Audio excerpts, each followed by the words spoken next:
Think back to the last time you were sitting in a doctor's office and had to get a shot or get your blood drawn. I know this may not be a pleasing image, but have you ever thought about what your doctor's office does with the needle after it is removed from your arm?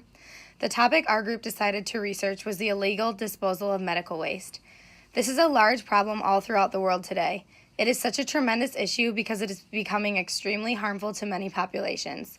There are 4 different types of medical waste: general medical waste, infectious medical waste, hazardous medical waste, and radioactive medical waste. You may think that this is irrelevant to you in America, but according to Waste 360, a hospital in Pittsburgh was recently fined $451,000 by Pennsylvania's Department of Environmental Protection. This problem pegs so many risks. To start, it is extremely illegal to governments. It is also so dangerous to patients and the community. If caught, offices can be fined large amounts of money. The illegal disposal of medical waste needs to be put to an end before it gets out of hand. The disposal of medical waste is an issue that is very overlooked by most. Many people think that it is not an issue at all. However, if not disposed correctly, medical waste can lead to the exposure to blood-borne pathogens.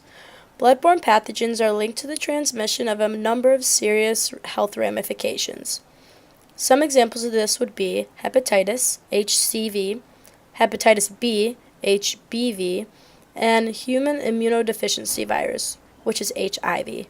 HCV is a viral infection that causes liver inflammation, which could lead to serious liver damage. This becomes a problem when medical waste ends up in landfills. Pathogens will leach into fresh water supplies and can become airborne.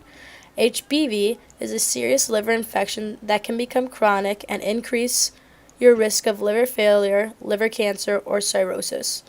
HIV weakens a person's immune system by destroying important cells that fight off disease and infection. This disease has no cure, only medicine to control it. The generation, transportation, and destruction of medical waste in America is currently regulated mostly by individual states. The federal government, however, has in previous years attempted to initiate their own regulations. In August of 1987, the beaches of New Jersey and New York were closed due to a 30-mile-long mass of medical and household waste. It was determined the source of this was a New York City Marine Transfer Station and a Southeast Brooklyn incinerator and transfer station. And more importantly, it was found this was intentional. They were releasing sealed plastic bags after they cut them open that contained medical waste into the ocean to avoid the cost per pound fee associated with disposing of medical waste in a legal and lawful manner. This led to the 1988 creation of the Medical Waste and Tracking Act. What this act did was state a clear definition for what medical waste would be, and it issued penalties ranging from $25,000 a day to millions of dollars in prison time for people that did not follow these regulations. In the end, however, this act only lasted 2 years, ending in June of 1991, and to this day, the state has not yet initiated any other versions of this act. One specific case of dealing with medical waste is in India. India was one of the first countries to implement medical waste rules, but there are still many problems. Scavengers in India will scour through untreated medical waste with no gloves for dirty needles.